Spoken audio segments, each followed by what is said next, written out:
Star Wars 7x7 episode 2886. All right, Saturday from Star Wars Celebration Anaheim is in the books, and we're going to talk about the five different panels where there was storytelling information shared across the day. I'll wrap it all up here. Punch it.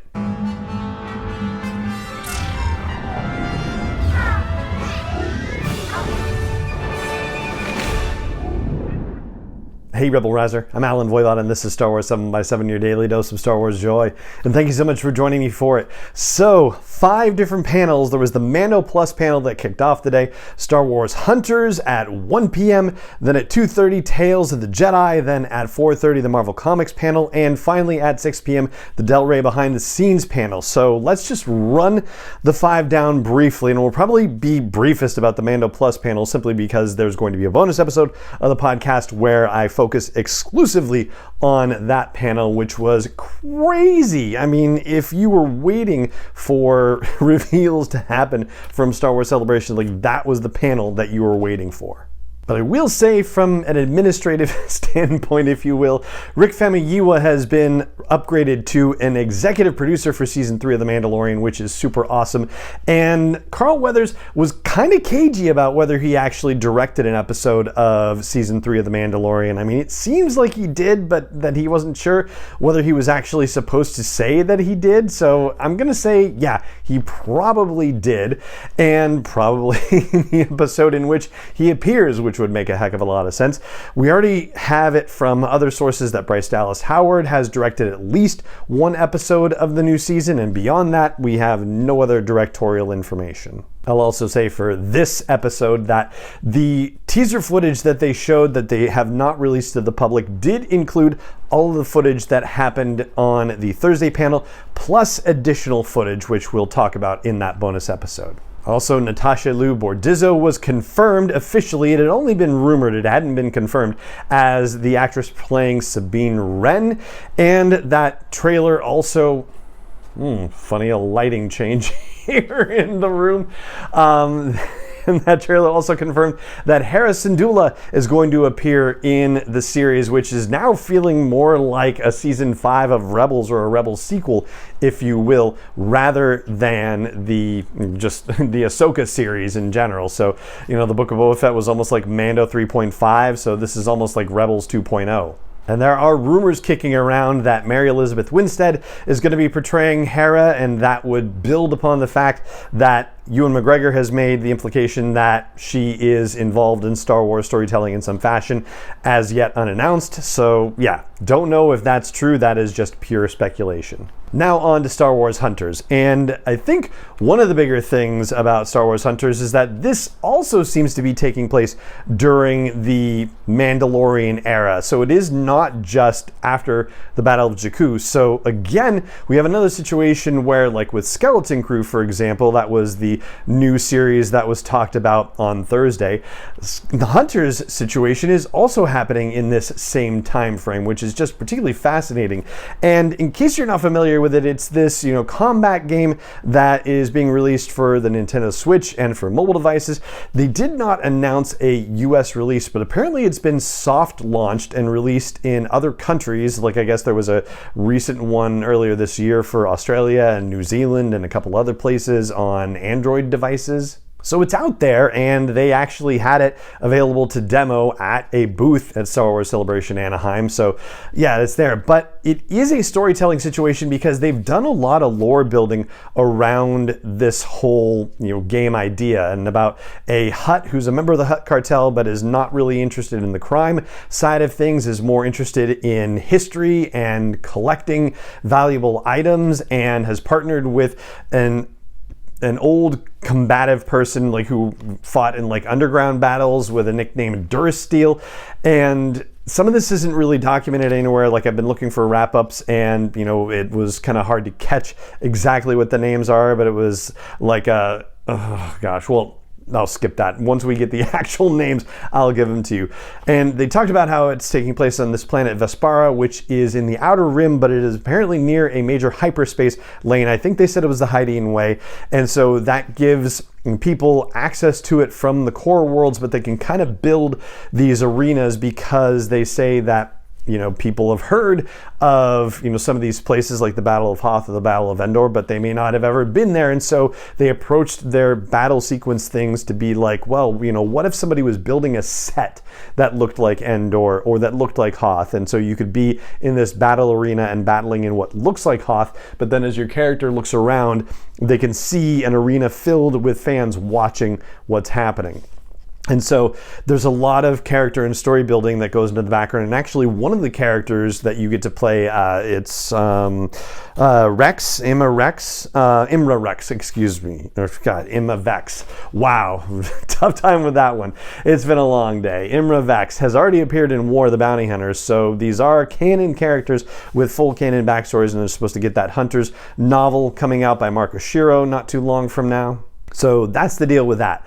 The third panel was Tales of the Jedi, which we just found out was a new animated anthology series. We found out that it is going to be 6 animated shorts, and they are going to focus 3 of them on Ahsoka Tano and 3 of them on Count Dooku. So the Ahsoka Tano ones, they're going to take place across different eras of her life, and they actually showed one at Celebration. They showed a first one called Life and Death, which focuses on the day Ahsoka is born and then cuts to a year later and tells a story about her being on a first hunt with her mother and getting captured by a giant saber-toothed tiger looking thing and how she manages to survive that situation. And they brought out a special guest, which was Janina Gavankar. You may know her better as Iden Versio in the Battlefront 2 story mode, but she is doing the voice of Ahsoka's mom in this short, which is very cool.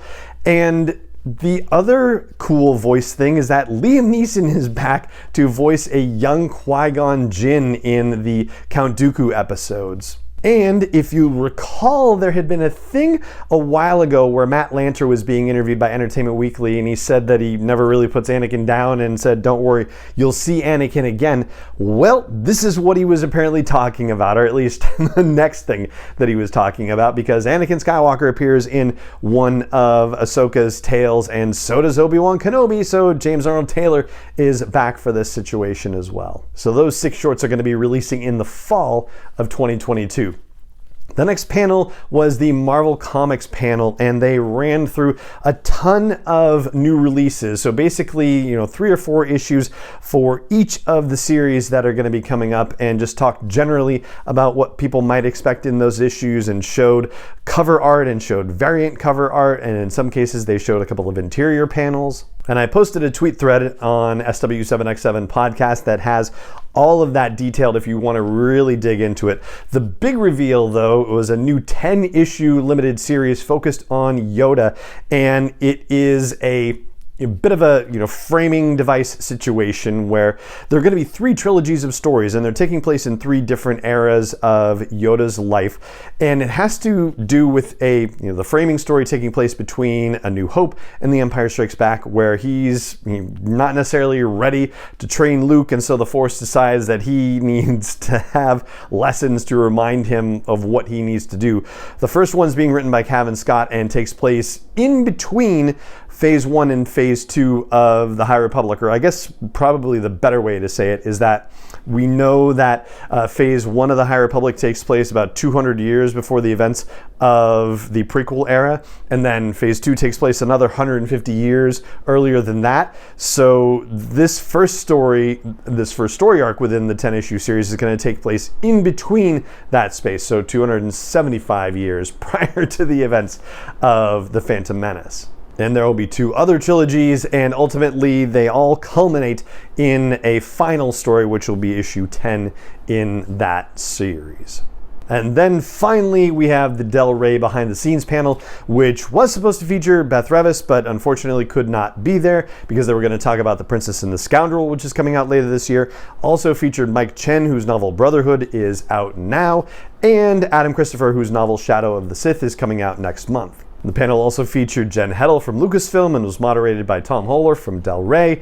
And they talked about, a lot of interesting stuff about those novels. We know that those novels are all either coming out or are out in the case of Brotherhood. There were some spoilery things that were shared about Shadow of the Sith that I don't particularly want to share with you, even though, I guess they're out there now and you can find out about them. But yeah, it feels like I don't kind of want to do that to you, because there's some pretty amazing stuff that happens in that novel. I have thankfully gotten my review copy already, and thank you, Del Rey, for sending that along. I'm about halfway through it right now, and the stuff that they mentioned in the panel actually spoiled events of the novel for me, like stuff that takes place in the second half of the novel. So, I'm not going to do that to you. And that right there is the high-level wrap-up of what happened in terms of Star Wars storytelling news for Saturday's events. Tomorrow should be comparatively lighter, but also very noteworthy. The Bad Batch Season 2 panel is happening first thing in the morning tomorrow.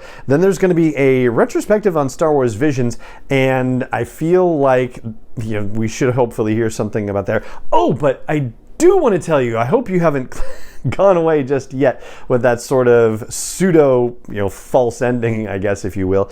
They also did announce at the Marvel Comics panel that there will be a Visions situation. We don't necessarily know what the deal is with it. They just put up the Star Wars Visions logo, and they said that they're kind of thinking of it as sort of a lost episode kind of thing. So if you remember back, and we've discussed this on the podcast too, the original announcement about Visions back in the Disney Investor Day was that it was supposed to be 10 episodes, and only 9 of them were actually produced. And so, we've been wondering here on the podcast where the 10th episode was, wondering whether maybe it would be a surprise May the 4th drop this year or something like that. Well, maybe this is how it's turning out, that the 10th episode that they had initially said at the Disney Investor Day of Star Wars Visions is not necessarily coming out in animation. It's going to come out as some sort of either one-shot or limited series with Marvel Comics. And that, of course, begs a few questions like, is it going to be in a manga style? Is it going to be done by one of the studios that was supposed to be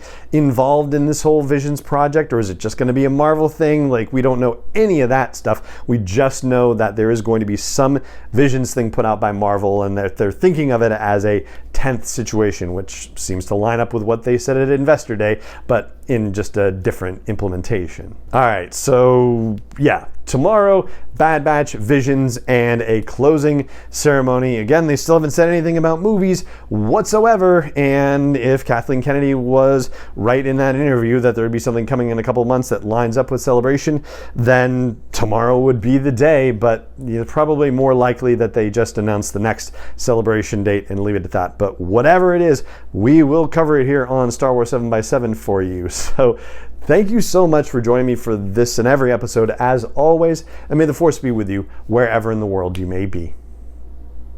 Star Wars 7x7 is not endorsed or sponsored yet by Lucasfilm Limited, Disney, or 20th Century Fox, and is intended for entertainment and information purposes only. Star Wars, the Star Wars logo, all names and pictures of Star Wars characters, vehicles, and any other Star Wars-related items are registered trademarks and/or copyrights of Lucasfilm Limited, or their respective trademark and copyright holders. May the Force be with them. All original content is copyright 2021 by Star Wars 7x7. We hope you love it.